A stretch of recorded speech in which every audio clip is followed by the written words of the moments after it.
Dzogchen Today podcast. Bienvenue sur le podcast de Dzogchen Today. Cette série, intitulée Dzogchen au quotidien, est conçue pour nous permettre de nous familiariser avec la vision du Dzogchen et ce qu'elle peut nous apporter au quotidien, au travers de témoignages personnels et de courtes pratiques. Bonjour à vous, bienvenue sur le podcast de Dzogchen Today. On va continuer avec un 3e épisode de la série Dzogchen et le soulagement des émotions au quotidien. Et je suis pour cela avec 2 invités, Mila Khyentse Rinpoche. Bonjour. Et Anne Charansol. Bonjour. Mila Khyentse Rinpoche, vous êtes donc chercheur universitaire de formation, consultant et enseignant du Dzogchen, formé de façon traditionnelle dans l'Himalaya et en Europe.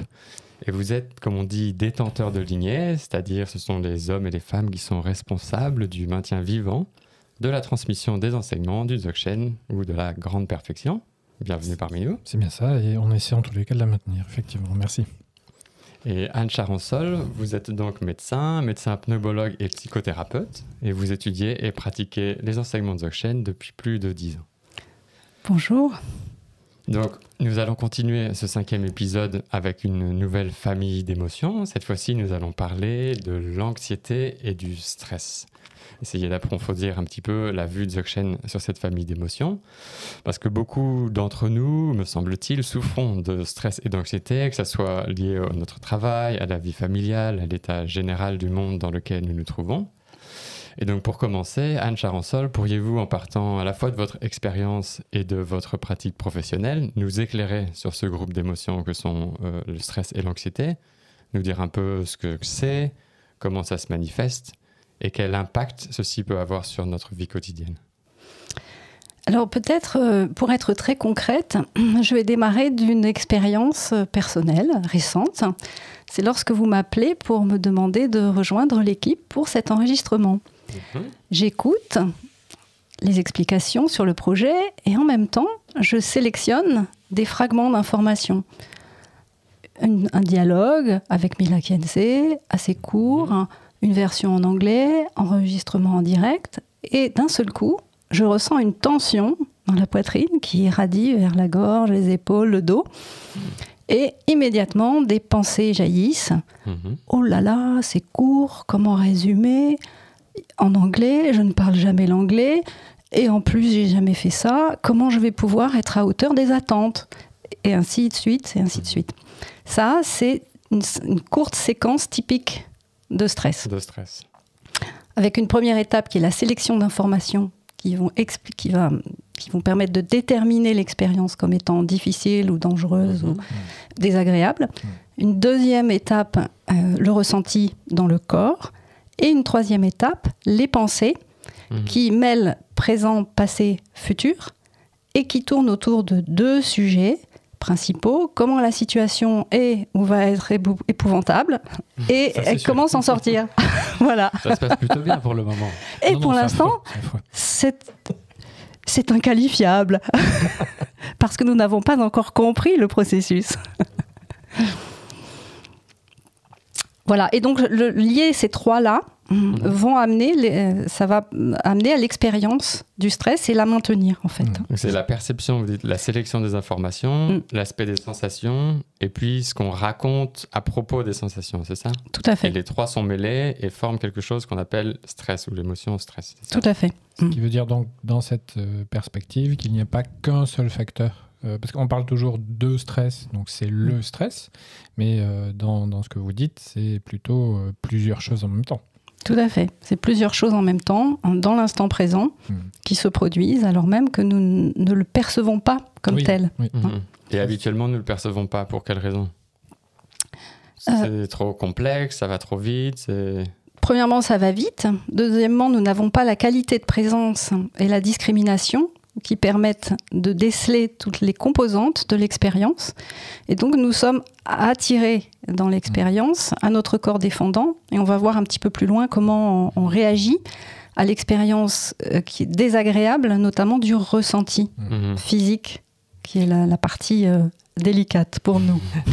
Et souvent, d'ailleurs, on dit textuellement dans la tradition de Dzogchen qu'on est noyé en fait, dans les sensations, dans l'émotion. Voilà. Et donc ceci, ça a un impact vraiment fort sur votre quotidien, sur le quotidien des gens que vous voyez lors de vos consultations? Alors, tout à fait, ça, l'impact, il est assez bien connu au niveau de la santé, au niveau du travail, des relations. Pour la santé, on sait aujourd'hui que beaucoup de maladies, notamment cardiovasculaires, musculo-squelettiques et autres, sont très reliées au stress. Et puis, dans la vie quotidienne, notamment dans le travail, on sait que parfois on a l'illusion que la pression va rendre les gens plus performants. Et au final, on se rend compte que c'est tout à fait l'inverse, puisque la concentration diminue sous force stress continu, que d'autre part, les relations sont dégradées entre les personnes, puisqu'il y a moins de patience, d'ouverture, de tranquillité. Et de surcroît, cette tension continue amène potentiellement à de l'épuisement et aussi à une vision de plus en plus péjorative et du travail qu'on est en train de faire et de soi-même dans ce travail, de la façon dont on le produit. Et ce stress prolongé ou répété, c'est ça qui amène à un état qu'on pourrait qualifier d'anxieux, ou l'anxiété, pour faire le lien entre donc, anxiété et stress? Alors, l'anxiété, je dirais que c'est une anticipation répétée, très négative sur le futur. Un peu comme un long film d'anticipation très très sombre. Et le problème, c'est que nous croyons à la réalité de la prédiction. Nous entrons dans le film et nous sommes piégés par l'illusion. Et donc, ce qui est intéressant, c'est de voir que les deux ont la même racine, la peur, et que leurs pensées se répondent. Si le stress dit « Oh là là, c'est épouvantable aujourd'hui », l'anxiété va répondre « De toute façon, que tu y arrives ou pas, demain ça va être pire ». Et ça entretient une boucle d'aggravation continue qui nous maintient potentiellement dans le stress et nous épuise. Donc on pourrait peut-être dire que l'anxiété, c'est plutôt l'expérience de base qui est plutôt continue, et le stress sont plutôt des événements qui vont renforcer ce cycle avec l'anxiété. Tout à fait. Et donc, après cette description donc, des états de stress et d'anxiété, est-ce qu'on pourrait arriver au point de vue, à la perspective de la grande perfection ou du Dzogchen sur ce type d'émotion, et dire un peu quelle est la nature de ce type d'émotion, comment ça émerge et comment ça fonctionne? Pour le point de vue Dzogchen, c'est très clair. C'est toute une famille d'émotions qui est liée à l'ignorance. Donc c'est lié à tout ce qui est peur, anxiété, stress, etc. C'est vraiment lié à ce qui n'est pas contrôlé, ce qui ne peut pas être contrôlé et ce qui n'est pas connu. Et donc la base même, voilà, l'incertitude fondamentale sur le lendemain, sur ce que tel et tel événement va engendrer, telle et telle condition va engendrer. Et donc c'est cette absence illusoire de toute façon, de maîtrise de situation qui crée ceci à la base et qui va l'entretenir. Et donc, Anne Charansol, vous avez quelque chose à expliquer donc, après la nature des émotions que sont le stress ou l'anxiété, sur comment elles émergent et comment elles fonctionnent selon la grande perfection, ou éventuellement quelque chose que vous avez pu voir dans votre propre expérience, comment ça se manifeste? Disons que la pratique du Dzogchen, dans mon expérience, permet de se tourner directement vers ce qui se produit dans l'instant et au lieu de fuir ou de lutter, et de rentrer en contact en fait avec l'expérience d'une manière très ouverte et très bienveillante, je dirais très douce, pour vraiment connaître. Et ça amène à de l'espace et ça conduit à de la clarté et du coup on peut observer toutes les composantes de l'expérience au moment où ça se produit. Et à un certain point, le ressenti du stress disparaît tout seul. Et à ce moment-là, je perçois un rayonnement d'énergie qui part du cœur et une très, très grande clarté dans l'esprit. Et c'est exactement ce processus en fait, dans la grande perfection. C'est en premier devenir clair sur ce qui se joue. Parce qu'en fait, comme vous le disiez, c'est toujours un aspect aussi de ne pas reconnaître ce qui est présent et donc un aspect d'ignorance, comme on le disait.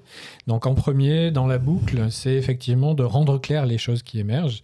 Et en second, de voir qu'en fait, elles n'ont pas de nature réelle. C'est-à-dire qu'elles s'élèvent, mais une fois qu'elles se sont élevées, elles disparaissent. Et ça, c'est l'ouverture dont vous parlez tout à fait. Et donc, pour réussir à faire ça, il suffit simplement d'observer, donc de reconnaître, d'être en contact, d'accueillir ce qui se passe lors de l'émotion. Et tout le terme est effectivement condensé dans simplement, c'est-à-dire que l'aspect en fait du stress, de l'anxiété, etc., c'est amené aussi par un système complexe. C'est parce qu'il y a beaucoup de pensées, il y a beaucoup de sensations, beaucoup d'émotions, et tout ça, ça s'entremêle, qu'en fait, on ne sort pas de la boucle. Donc simplifier les choses, simplement voir d'un côté les pensées, percevoir de l'autre côté les sensations qui en fait sont en apparence liées mais ne sont pas liées.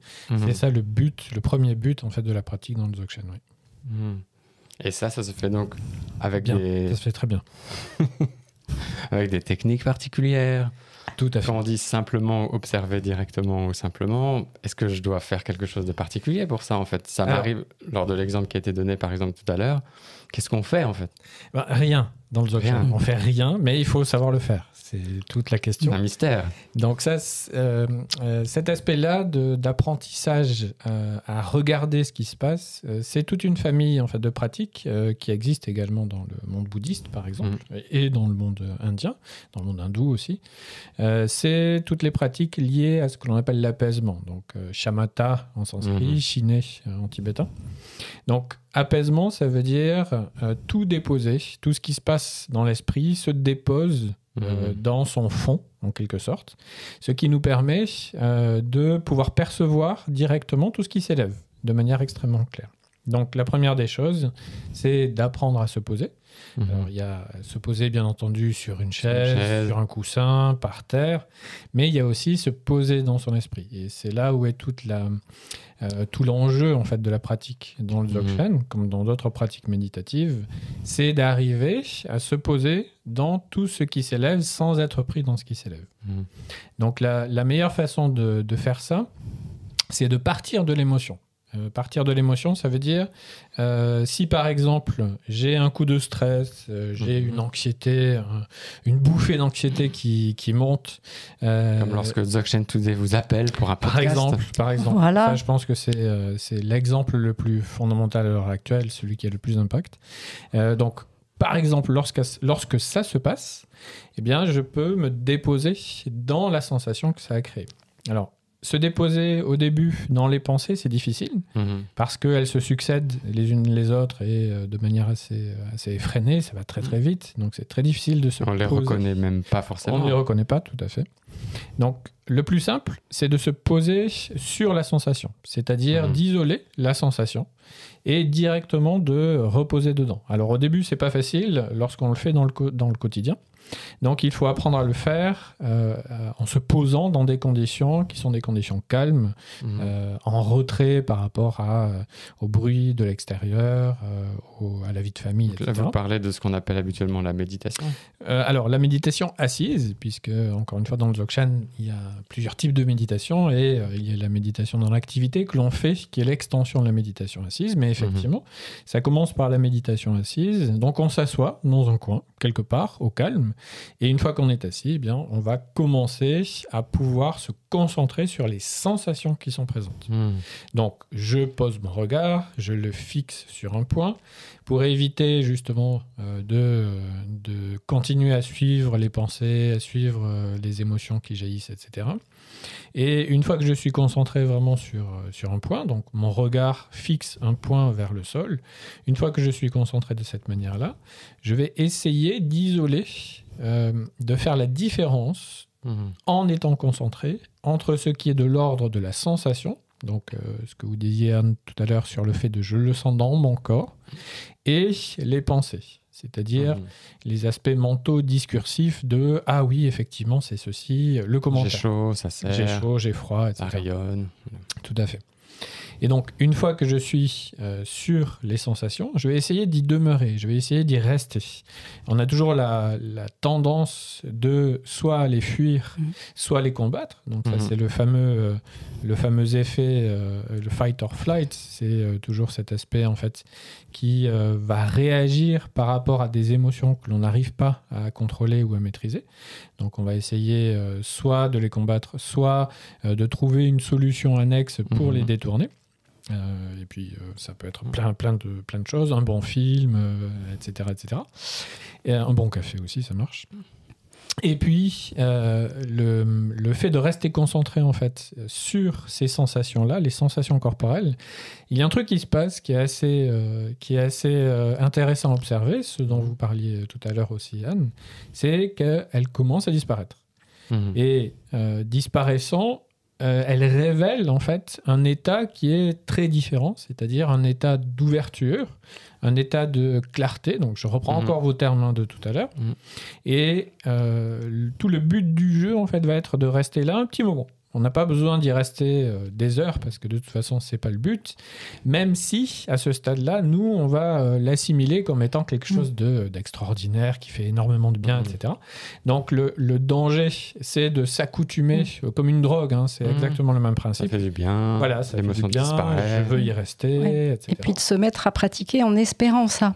Tout à fait. Je le fais pour que ça se dissolve. Et là, on est piégé si on part de cette posture-là. C'est exactement ça. Et on va le faire de toute façon parce que on aime rechercher Parce qu'on aime ça. Ouais. Voilà.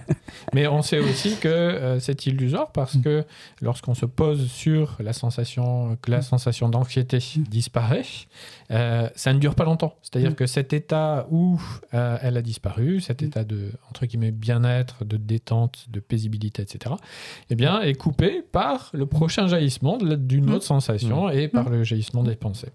Pour autant, je trouve qu'il nous amène cet état à une perspective intéressante du point de vue de la connaissance de la nature de ces émotions-là. Tout à fait. Et puis, dans la vie, d'une façon générale, c'est intéressant parce que, en tout cas pour moi, ça m'amène de la joie, de la confiance, de la gratitude, même de l'humour. Et ça éclaire les expériences.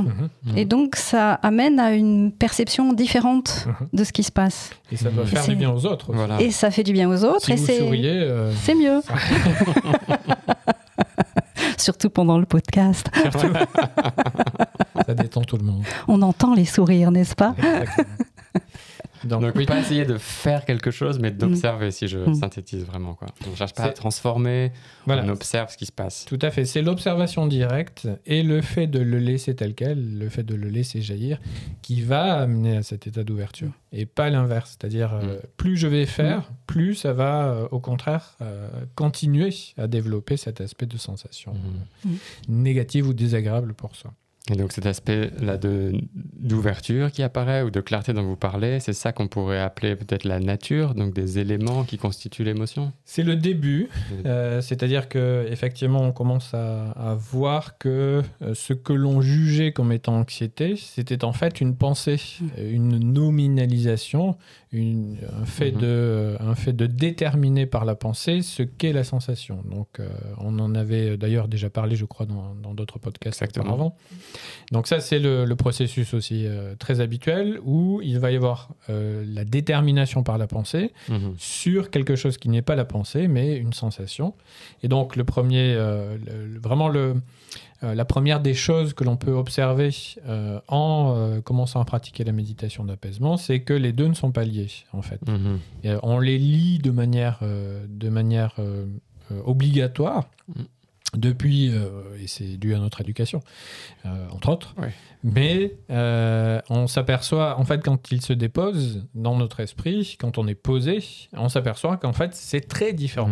L'aspect discursif de la pensée et la sensation que je ressens dans mon corps, ça n'a rien à voir, en fait. Et ça demandera peut-être un petit temps d'entraînement, d'habitude, avant que ce soit possible à percevoir dans une pratique, donc comme vous avez décrit tout à l'heure, et avant même que ça puisse être appliqué dans le quotidien, comme Anne, vous avez décrit au départ, c'est-à-dire que les choses vont très, très, très vite, et sans entraînement, sans habituation à ce type de processus, c'est pas forcément évident tout de suite de mettre ça en pratique, quoi. Mais graduellement, ça s'installe.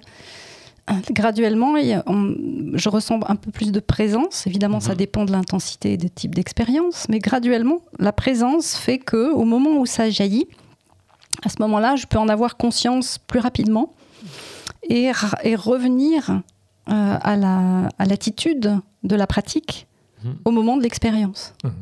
Parfait. Et un point très important, c'est également avec le temps que l'anxiété s'installe et qu'elle devient vraiment permanente.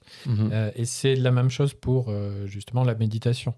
C'est avec le temps que ça va s'installer. Et donc, il faut l'envisager comme étant un principe aussi. Hein, c'est comme ça qu'on en parle aussi dans le monde bouddhiste, un principe d'antidote naturel en fait à l'anxiété.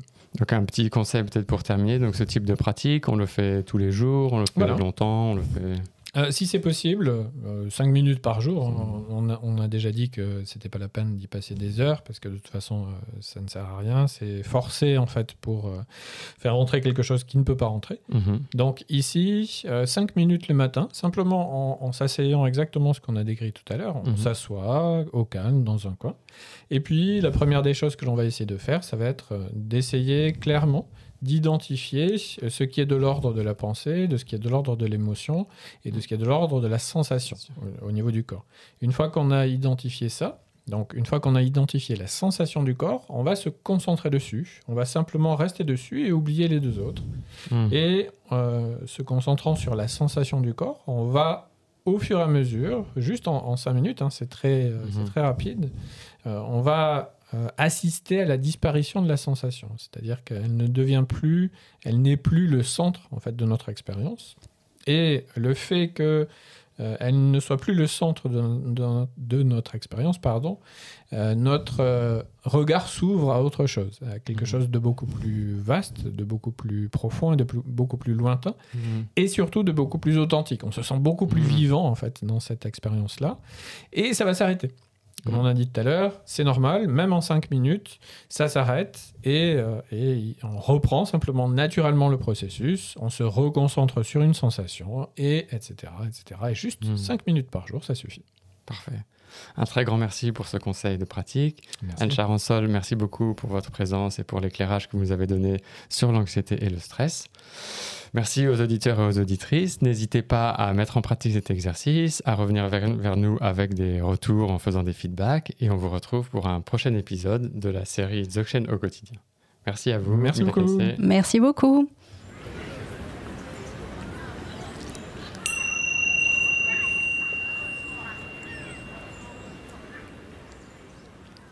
Si vous avez aimé cet épisode, n'hésitez pas à le dire en mettant un commentaire sur votre application podcast préférée et partagez-le avec vos amis. Nous serions ravis de recevoir vos retours à l'adresse podcast@dzogchentoday.org.